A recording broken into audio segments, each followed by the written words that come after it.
구독, 좋아요, 알림 설정 부탁드리겠습니다. 안녕하세요, 털보이사입니다. 오늘은 척추측만증에 대해서 말씀드릴 건데요. 여러분들이 꼭 알고 계셔야 될 5가지 내용에 대해서 말씀드리도록 하겠습니다. 척추측만증은요, 척추가 앞뒤로 봤을 때는 이렇게 똑바로 해야 되는데 이렇게 옆으로 휘어지는 것을 말합니다. 신체적, 기능적, 심리적 영향을 미칠 수가 있죠. 이 질환의 특징과 관리 방법을 깊이 있게 이해하고 계셔야 될 겁니다. 왜냐하면 척추측만증이 있는 분들은 여러 가지 잘못된 정보들에 취약하기 때문입니다. 척추측만증이 있는 분들 혹은 그런 자녀를 두신 분들은 오늘 영상 잘 들으시기 바랍니다. 첫 번째, 척추측만증은요, 척추가 이렇게 옆으로 휘어지는 겁니다. 정상적인 척추는 목은 약간 뒤로 꺾여 있고 등은 약간 굽어 있고 허리는 뒤로 이렇게 꺾여 있고, 이게 정상적입니다. 앞뒤로 봤을, 옆으로 봤을 때요. 척추측만증은요, 이렇게 앞뒤로 봤을 때 원래 척추가 똑바로 생겨야 되는데 이것이 옆으로 이렇게 휘어진 것을 척추측만증이라고 말합니다. 이 척추측만증은요, 단순히 옆으로 휘어진 것이 아니라 잘 보면 살짝 되게 돌아가 있어요. 돌아가 있습니다, 척추측만증이. 그래서 엑스레이에서는 휘어진 것처럼 보이지만 회전까지 하면서 이렇게 되어 있죠. C자형으로 보일 수도 있고 어떨 때는 S자 형태로 보일 수도 있습니다. 주로 이 흉추와 요추 사이에 여기에서 주로 나타나고요. 신체 균형이 좀 깨질 수도 있죠. 그러나 실제로는 신체 균형이 깨지지 않고 엑스레이를 찍어 봐야만 알 수 있는 경우도 굉장히 많습니다. 그냥 우연히 발견된 경우도 되게 많아요. 중심선을 벗어나기 때문에 어떻게 보면 위험하지 않냐 그렇게 생각할 수 있지만 척추측만증은 의외로 별다른 영향 없이 건강하게 잘 사는 경우가 많습니다. 두 번째, 척추측만증이 오면요, 어깨가 이쯤에 있거든요. 어깨도 휘어지고, 골반이잖아요, 그죠? 척추에 대해서 골반이 휘어지기 때문에 어깨와 골반 높이가 불균형을 이루게 됩니다. 즉 신체의 대칭성이 떨어지는 거죠. 예를 들어서 뭐 한쪽 어깨가 올라가 있거나 아니면 골반이 이렇게 봤을 때 좀 기울어져 있는 그런 것이 보이면 척추측만증이 있는 게 아닌가 하는 생각을 할 수 있는데요. 이렇게 겉으로 봤을 때 어깨가 상당히 삐뚤어졌거나 골반이 상당히 틀어졌다고 생각이 되면 척추측만증 중에서는 좀 심한 경우일 수가 있어요. 그냥 경미하거나 그냥 일반적인 보통 심하지 않은 척추측만증은 그렇게 잘 나타나지도 않거든요. 어쨌든 우리 몸의 균형을 깨뜨려서 어깨와 골반 같은 것이 좀 틀어질 수 있다 이렇게 생각하면 되고요. 세 번째로 몸통 자체가 비대칭이 될 수가 있죠. 이렇게 삐딱하게 이렇게 될 수도 있습니다. 이렇게 봤을 때 휘어진다고 하면요.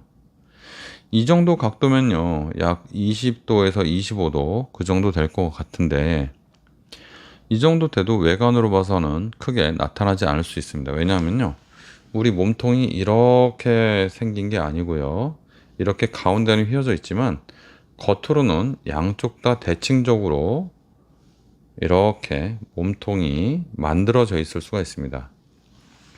척추측만증은요, 정상적으로 똑바로 자랐던 척추가 이렇게 똑바로 자랐던 척추가 이렇게 휘어지는 것이 아니고 척추가 자라면서 휘어져서 자라는 겁니다. 그런 모양으로 자라는 거죠.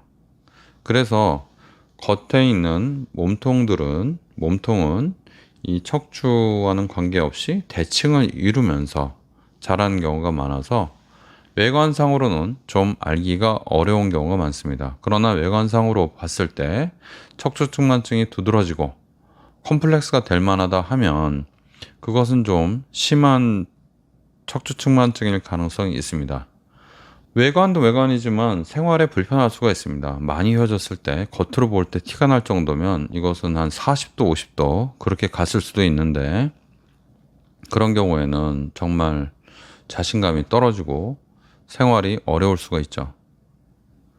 네 번째, 척추측만증의 통증 및 기능적 제한에 대해서 말씀드리도록 하겠습니다. 척추측만증이 심화되면 이 척추 주위의 근육, 인대, 관절에 비정상적인 압력이 가해지죠.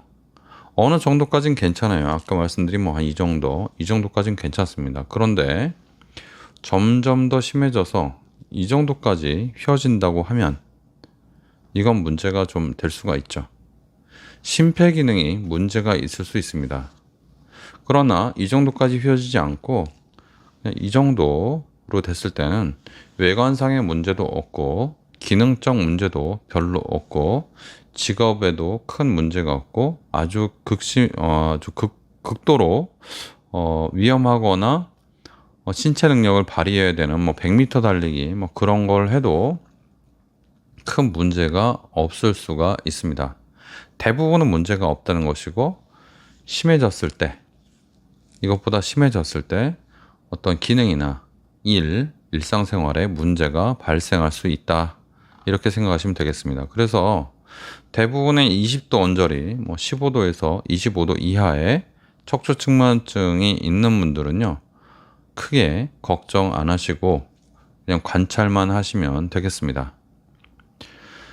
다섯 번째, 척추측만증은요, 청소년기에 주로 발생하고 대부분 경미하게 진행한다. 이렇게 상식적으로 알고 계시면 되겠습니다.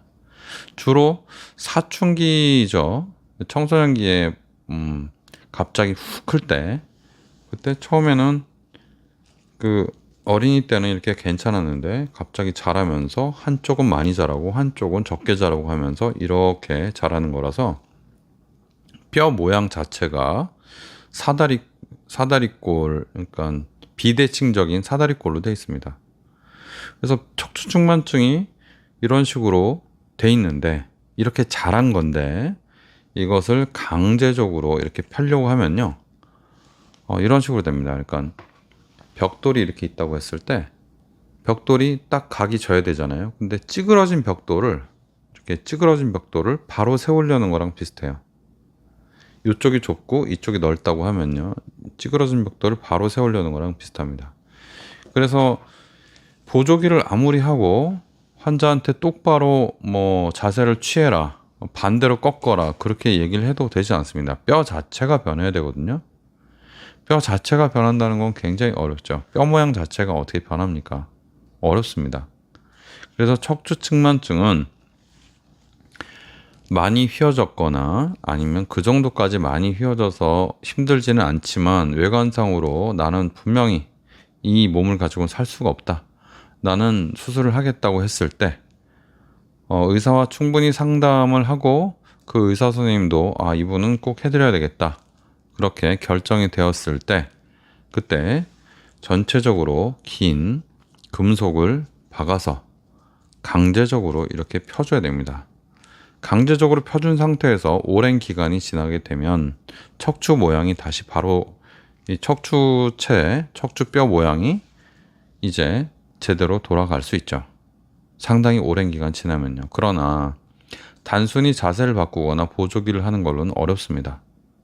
그래서 보조기의 효과가 그렇게 엄청나게 좋진 않은 것이고 강제로 펴도 펴지지 않는 것이죠.